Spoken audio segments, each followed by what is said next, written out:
Hello guys, you're back watching YardSpeed13, and I told myself this wasn't going to be an unboxing video channel. Well, guess what?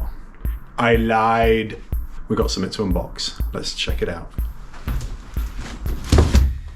It's a long boy. I don't make a habit of making unboxing videos, but I am going to make one today, and probably another one when the other part of this turns up. So in here, might come as no surprise to any of you that this is a Tegiwa 4-to-1 decap manifold.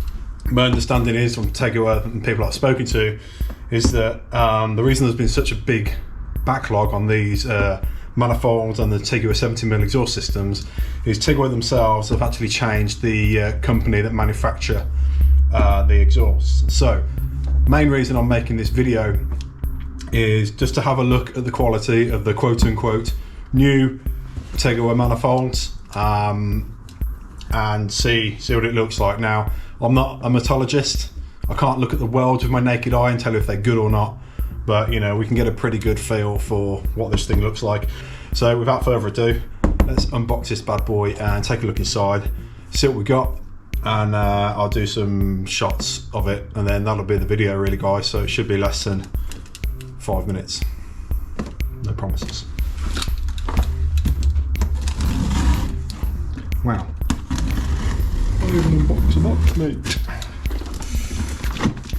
This box has turned up pretty battered, to be honest, which is never a good sign. Just, well, I've not helped myself there, but you know, down here, can you see it? There's a bit of a fingering hole.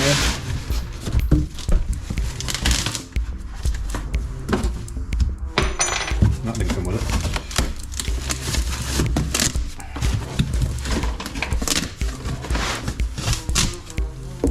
So yeah, there's a gasket here. The customer service from Tegiwa has been pretty good. I'm not going to shill for Tegiwa or for anyone else, but yeah, when I've spoken to Jim particularly, I don't suppose anyone from Tegiwa ever watches these videos, but yeah, he was a sound guy. So gotta say shout out to them for this. Although obviously the weight has been less than ideal. So anyway, I've got a gasket there. More bubble wrap than you can shake a stick out.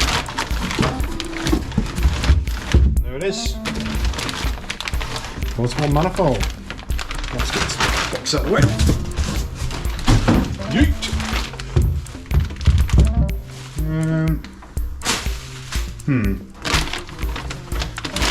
Seen something I don't like the look of already.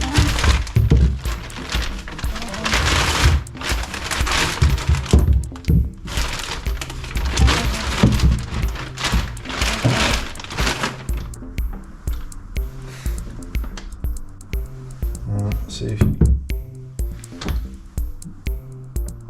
What's happened there? It looks like they've nicked it and then re-welded a hole in it. I'll show you what I mean.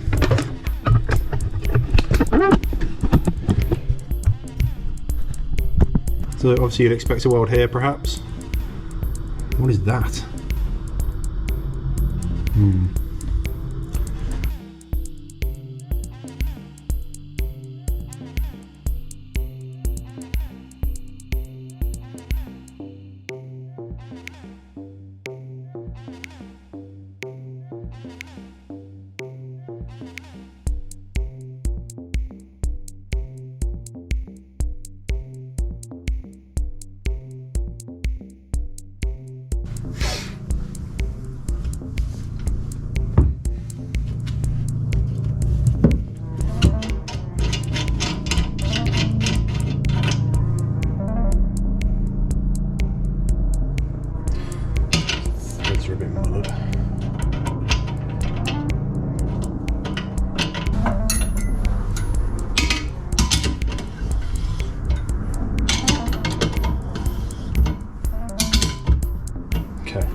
think overall it doesn't look too bad.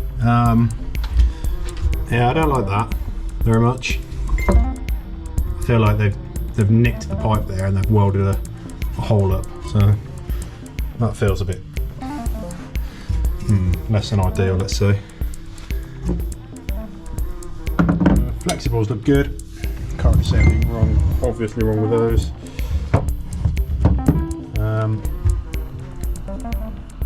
I don't know for sure if this is a new one or if this is an old one. I think it's a new one, given the time I've had to wait. These bits here, I'd like to see that not have a crack in it. Well, not a crack, but you can see where they put the pipe in through the piece of plate that they've used to make the manifold. And then, yeah, there's a bit of ground when it's been ground back. It's almost like they ground it back too far, if that makes sense. So you can see the end of the tube. Obviously inside, where it matters, it should be all good. But yeah, it's just I would say that's a quality control issue they might want to have a look into, personally. But you know, what can you expect for the money you're paying for it? Perhaps I'm expecting too much. What do you guys think? But that's it. One Tegiwa 4:1 manifold. Obviously, video to follow later. I'll be fitting it when the rest of it turns up, of course.